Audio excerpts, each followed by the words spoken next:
सावी zone मराठीमध्ये मी सावी तुमचं खूप खूप मनापासून स्वागत करते.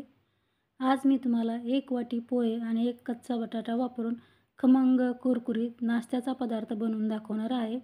हा नाश्ता तुम्ही अगदी झटपट बनवून गरमागरम चहासोबत सर्व्ह करू शकता किंवा मग मधल्या वेळेच्या छोट्याशा भुकेसाठी सुद्धा ट्राय करू शकता. चला तर मग आता वेळ न घालवता पटकन रेसिपीला सुरुवात करूयात. पण त्याआधी नेहमीप्रमाणे एक छोटीशी रिक्वेस्ट आहे. रेसिपी तुम्हाला कुठल्याही क्षणी थोडी जरी आवडली तर रेसिपीला लाईक आणि चॅनलला सबस्क्राईब करायला अजिबात विसरू नका. सुरुवातीला एका बाउलमध्ये एक वाटी पोहे घालायचे. पोहे चाळून स्वच्छ निवडून घेतलेत. कांदे पोहे बनवण्यासाठी आपण जे घरात पोहे वापरतो त्याच पोह्याचा इथे मी वापर केला आहे. आता पोहे आपल्याला अशा प्रकारे हाताने व्यवस्थित चोळून 2 पाण्याने स्वच्छ धुवून घ्यायचे आहेत. आता धुतलेल्या पोह्यामध्ये आपल्याला 2 टेबलस्पून किंवा पाव वाटी इतकं पाणी घालायचं आहे आणि पोहे भिजण्यासाठी 5 मिनिटे असे साईडला ठेवून द्यायचे आहेत. आता इथे मी एक बटाटा घेतलेला आहे. बटाटा अगोदर मी स्वच्छ धुवून घेतला आहे. आता आपल्याला अशा प्रकारे बटाट्याची साल काढून घ्यायची आहे. माझ्याकडे मोठ्या साईजचे बटाटे होते म्हणून मी एकच वापरते. तुमच्याकडे जर मिडियम साईजचे बटाटे असतील तर तुम्ही 2 मिडियम साईजचे बटाटे देखील इथे वापरू शकता. बटाट्याची साल काढून घेतल्यानंतर बटाटा आता आपल्याला अशा प्रकारे चिरून घ्यायचा आहे. मी थोड्याशा बारीक फोडी करते बटाट्याच्या. तुम्ही तुमच्या आवडीप्रमाणे लहान मोठ्या कसल्याही फोडी बटाट्याच्या करू शकता.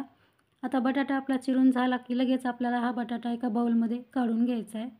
कारण बटाट्याला आपल्याला आता 2-3 पाण्याने स्वच्छ धुवून घ्यायचं आहे आणि धुतल्यानंतर 2 मिनिटे आपल्याला बटाटा असा साईडला ठेवून द्यायचा आहे.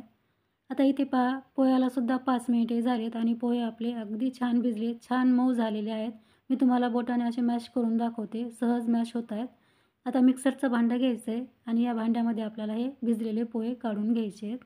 जर घरी अचानक पाहुणे आले आणि नाश्त्यासाठी तुम्हाला काहीतरी झटपट टेस्टी बनवायचं असेल तर ही रेसिपी तुम्ही नक्की ट्राय करू शकता.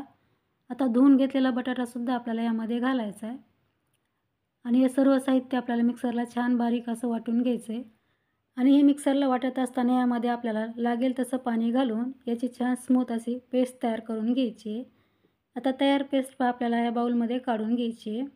तर तुम्ही पाहू शकता मस्त घट्टसर आणि बारीक अशी पेस्ट मी तयार करून घेतलेली आहे. ही पोहे आणि बटाट्याची पेस्ट तयार करत असताना यामध्ये मी पाव वाटी पाणी घातले.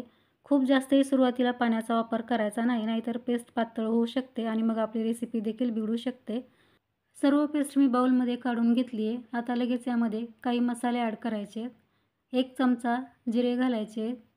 4 ते 5 कुटून जाडसर काळी मिरी घालायची आहेत. आता 2 हिरव्या मिरच्या चिरून घालायच्या आहेत. मिरचीचं प्रमाण तुम्ही तुमच्या आवडीनुसार कमी अधिकही करू शकता. आता भरपूर सारी आपल्याला बारीक चिरून घेतलेली कोथिंबीरसुद्धा यामध्ये घालायची आहे. आता थोडंसं आलं देखील आपल्याला किसून घालायचं आहे. यामध्ये आपण आलं जर किसून घातलं तर या रेसिपीला खूप छान अशी चव येते, म्हणून मी अगदी थोडंसं यामध्ये आलं किसून घातलेलं आहे. आता लगेच यामध्ये आपल्याला घालायचं आहे चवीसाठी मीठ. आता 2 चमचे यामध्ये कॉर्नफ्लॉवर घालायचं आहे. कॉर्नफ्लॉवरच्या ऐवजी तुम्ही इथे मैदासुद्धा वापरू शकता किंवा तुम्हाला यामध्ये मैदा आणि कॉर्नफ्लॉवर दोन्ही वापरायचं नसेल तर तुम्ही 2 टेबलस्पून गव्हाचं पीठसुद्धा यामध्ये वापरू शकता. आपण कॉर्नफ्लॉवर फक्त इथे बाइंडिंगसाठी वापरले, त्यामुळे कमीत कमी कॉर्नफ्लॉवरचा इथे आपण वापर केला आहे. आता पीठ आपलं छान मिक्स झाल्यानंतर आपल्याला असं एकाच डायरेक्शनमध्ये या पिठाला 2 ते 3 मिनिटे फेटून घ्यायचं आहे. पीठ फेटून घेतल्यामुळे यामध्ये छान एअर भरली जाईल आणि आपली रेसिपी मस्त हलकी कुरकुरीत बनेल. 2 ते 3 मिनिटे पिठाला मी अगदी छान फेटून घेतले आणि तुम्ही पाहू शकता पीठ आपलं मस्त जाळीदार हलकं झालेलं आहे. यामध्ये आपण सोडा किंवा इनो अजिबात वापरणार नाही. त्यासाठी आपल्याला पिठाला 2 ते 3 मिनिटे फेटून घेणं गरजेचं आहे. आता लगेच आपण रेसिपी बनवायला सुरुवात करूया. तर त्यासाठी इथे मी गॅसवरती कढईमध्ये अगोदर तेल गरम करायला ठेवलं होतं. तेल आपलं चांगलं गरम झाल्यानंतर गॅसची फ्लेम आपल्याला मिडियम करायची आहे आणि अशा पद्धतीने यामध्ये आपल्याला ही भजी सोडून घ्यायची आहे. भजी सोडत असताना पीठ हाताला चिकटत असेल तर पाण्यामध्ये आपल्याला हात बुडवून घ्यायचा आणि नंतर भजी यामध्ये सोडायची आहेत. भजी तळताना गॅसची फ्लेम मिडियमच ठेवायची, म्हणजे छान आपली कुरकुरीत भजी तळल्या जातात. लो फ्लेमवरती तुम्ही जर भजी तळली तर ती जास्त तेलकट होऊ शकतात. त्यासाठी गॅसची फ्लेम मिडियम ठेवा आणि अशा प्रकारे मस्त कुरकुरीत होईपर्यंत ही भजी तळून घ्या. तर तुम्ही पाहू शकता मस्त आपली भजी तळलेली आहेत. आता बाहेर काढून घेऊयात. खूप सुंदर असा याला रंग आला आणि मस्त कुरकुरीत भजी तयार झाली आहेत. आता राहिलेली भजीसुद्धा मी याच प्रकारे तळून घेते. इथे तुम्ही पाहू शकता संपूर्ण भजी मी तळून घेते. मस्त कुरकुरीत भजी आपली तयार झालेली आहेत. ही भजी मी सॉससोबत सर्व करणार आहे. तुम्ही अशीसुद्धा खाऊ शकता. खायला खूप टेस्टी लागतात. मस्त कुरुम कुरुम लागतात खायला. एकदा ट्राय करून पहा आणि कसे झाले हे कमेंट्समध्ये सांगायला अजिबात विसरू नका. रेसिपी तुम्हाला थोडी जरी आवडली असेल तर रेसिपीला लाईक शेअर करा.